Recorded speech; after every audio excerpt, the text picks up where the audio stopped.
Don, it's always a good night when you beat the Gophers, especially a second half in which Iowa outscored Minnesota 24-0. Looked like a completely different game. It's amazing how momentum can change in a game like this. And it didn't happen with big plays. And there were a couple on the ground. They certainly weren't through the air. What changed at halftime, Don? I think this, Corey. I don't know that I've ever seen a better example of one group of coaches out coaching another group of coaches. I say that because we had great halftime adjustments on both offense and defense. We clearly changed up the way we were going to play.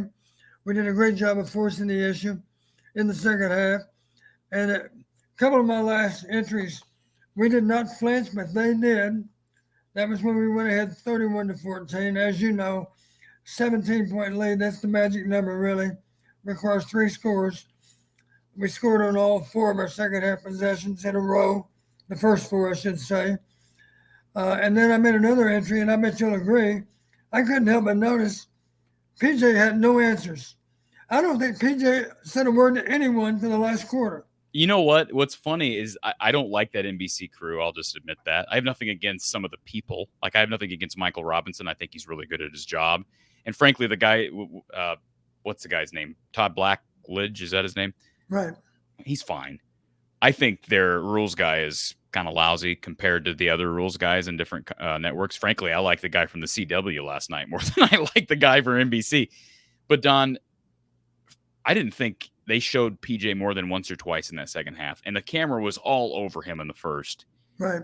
And you're absolutely right. They showed him a little late, and he didn't have any responses. And I want to get to play calling in a second, but we've got a couple of super chats that I want to get because they got these super chats in early. We appreciate that. If you want your comment on the screen and addressed in a somewhat quick fashion, we can't guarantee immediate response. But Kevin, thank you for the super chat. Great to get the win, he says. Much better second half. But why do we only force the opposing defense to defend 20 yards of the field? Did we have any passes more than 15 yards down the field? Boy, I love this question. Because, Don, you and I had a conversation at halftime. I asked you, Don, I said, what does Iowa do? Because Minnesota's sending 5. I thought sometimes 6. You told me more often than not 5. They were sending an extra guy. And it's hard. Even though you have 5 offensive linemen, the center is at a disadvantaged position to help and pick up that 5th man. It's difficult. And sometimes you don't know where the pressure is coming from. So I asked you, Coach, what do you do in this situation? Because Cade's not getting time. Not that Cade was great in the first half, but his numbers were really impeded by the pass rush. And I believe you said something along the lines of maybe you find a man beater. And Iowa hasn't had many individuals that I would consider to be man beaters. They really didn't do that in the second half, but I thought there were little adjustments from Tim that we saw, especially in that first drive of the second half, that included a throw on first down on the first play of the drive that I thought really changed the complexity, and it just put Minnesota back on their heels a bit. Well, let me say this, Corey. Don't think that a man beater is a play that's always going to produce a touchdown. When I talk about man beaters, I simply mean plays that give the defensive play caller a lot of reason to question whether or not he should continue doing it. Let me give you a couple of examples. I had to find them here because I wrote them down as they happen.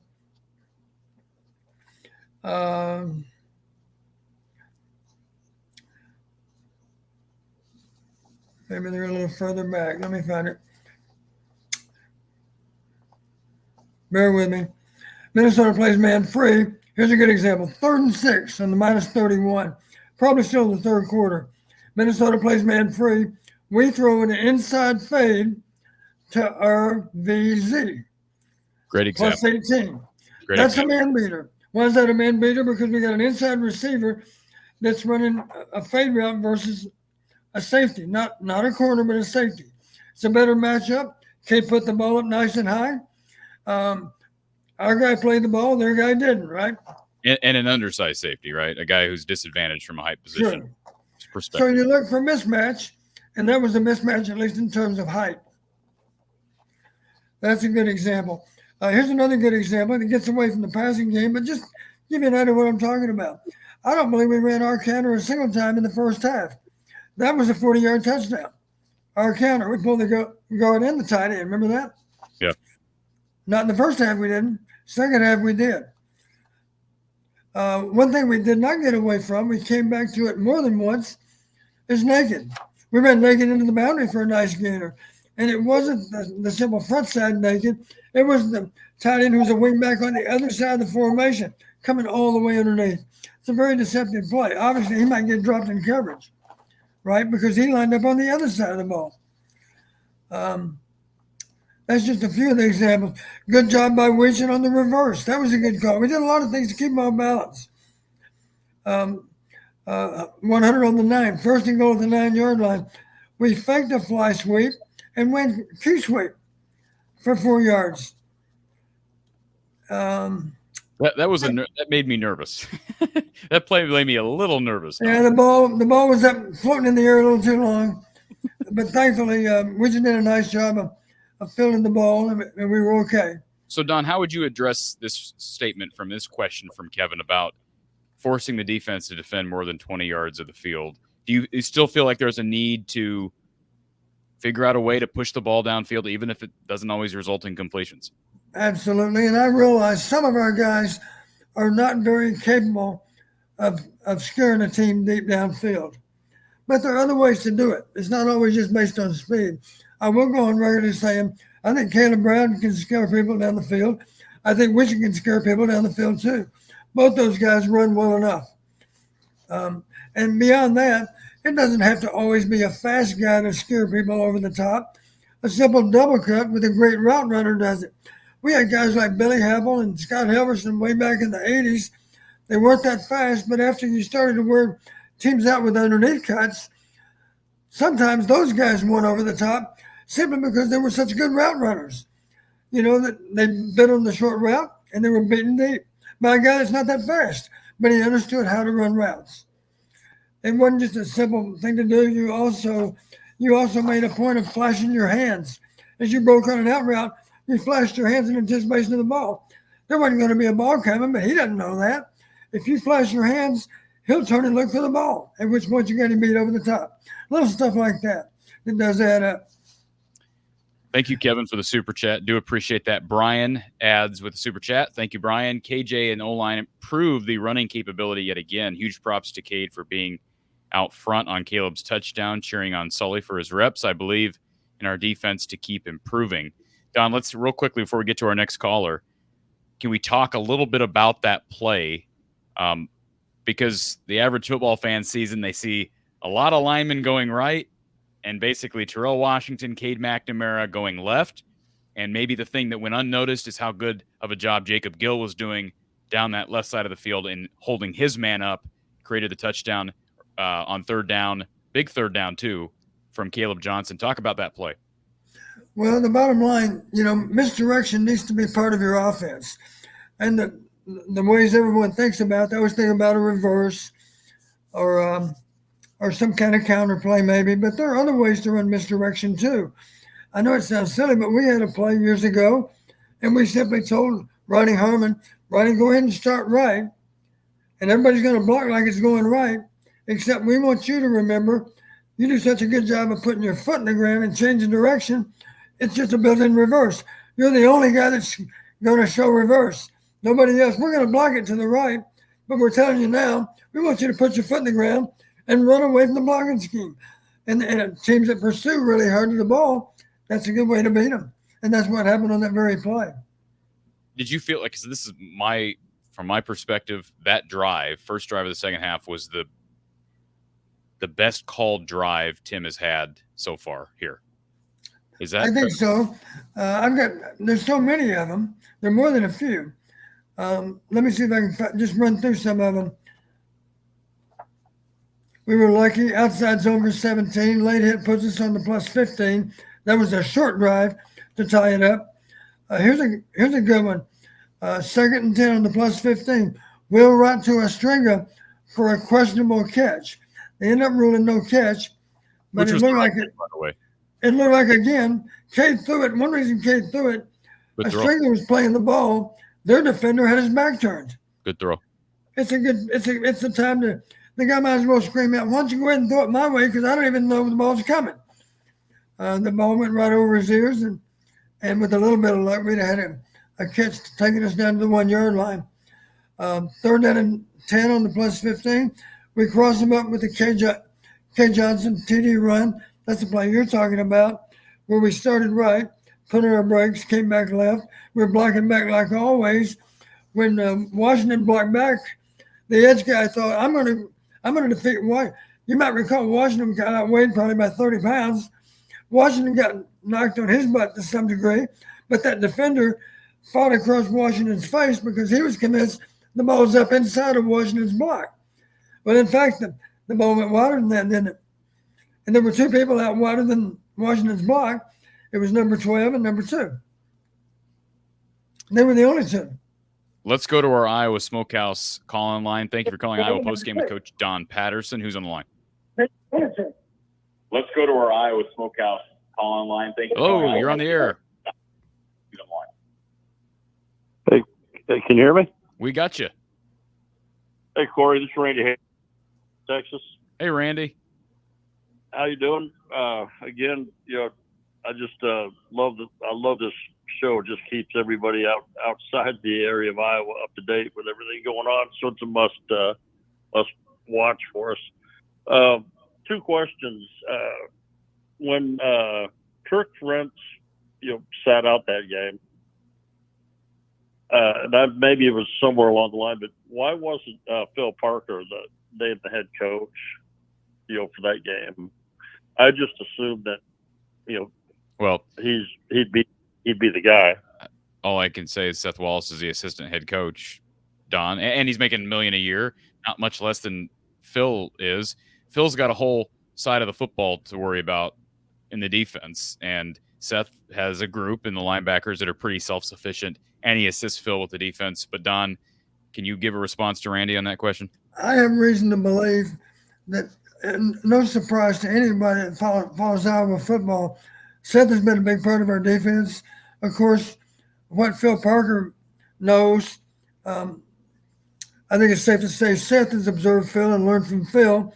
So is it any surprise that Seth now is an attractive candidate to be a defensive coordinator somewhere else? I know for a fact he was pursued by a Big Ten school that'll remain nameless this past season. One reason he didn't take the job is because he became assistant head coach and he got a significant pay raise. That's what you got to do to keep good people. Coach Fry always said, if you got a good coach, you can't do enough for him. If you got a bad coach, you can't get rid of him soon enough. And obviously, Kirk sees a lot of value in Seth, and so do the players, and that's one reason we still have Seth on our side. But that's precisely how he ended up with the title, I think. Kirk saying, I don't want to lose you. If I have to give you another title, I'll do it. And by the way, I'm giving you this title because I think you're on your way to becoming a head coach. And, of course, that's good training for Seth to be able to work one game without Kirk on the sideline. Right. Then my second question is kind of for Coach Patterson. Like last year when we were all trying to figure out who was to be the offensive coordinator, it was, nothing but a list of names that were well known. And then Tim Lester came out of nowhere. And, nobody ever saw that coming.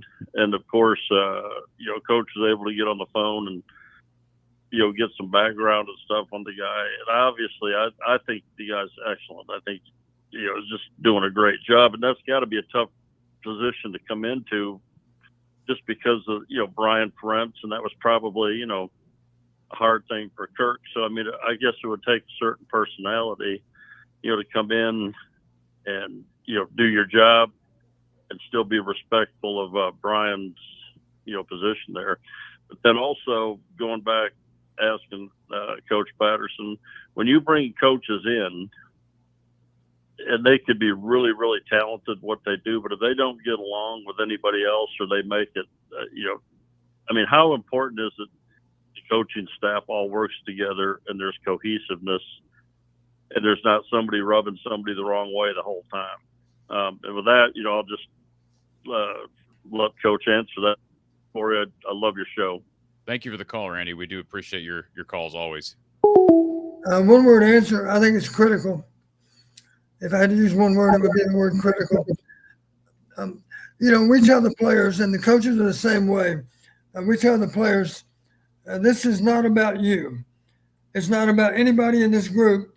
It's not about me either. It's not about Kirk Ferentz. It's about the team. If you don't understand that, we're not going to get along. Same thing applies to the coaching staff. I've always said it this way. It's amazing how much you can accomplish when no one is concerned with who gets the credit. And that's what great units are all about. That's what a great military unit's all about. That's what a great football team's all about too. No one's concerned with who gets the credit, because the greater good is simply the outcome of the game. That's all that matters. It doesn't matter how much playing time you get, or how many yards you ran for, or how many snaps you had on your side of the ball. The only thing that matters is that scoreboard. And if you don't understand that, I'll say it this way, Corey. You've heard me say it before. A wise old coach, and I was the wise old coach before I was done, because I was lucky enough to coach a long time. After a big win, I'm looking around the locker room to see who's not happy, because that's a really bad sign. That suggests that player is all about himself. He's not about the team. And there are exceptions to that. If a guy had a horrible game as a receiver and dropped 2 passes, he's relieved that we won the game in spite of his 2 drops. But obviously, he's got to get over it, because he might be the guy that wins the game the next weekend. He should be relieved that his teammates made up for his poor play in the case of a couple of drops. But the bottom line, it's got nothing to do with how many snaps you had, and it really shouldn't have. You should feel thankful to your teammates if you play poorly and we win. But the bottom line, be sure you never ever have that crazy notion that it's all about you, because if it is, we're not going to get along. And I'm going to let you know, I observed you not being happy with the outcome of the game, and I have reason to believe it's because you think that you're getting the short end of the stick from your coach.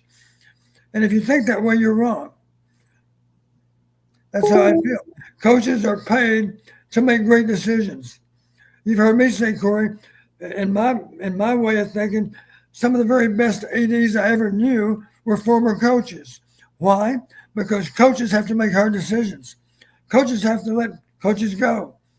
Coaches have to bench players that they wish they didn't have to bench. But it's all about what's in the best interest of the team. That's all that matters.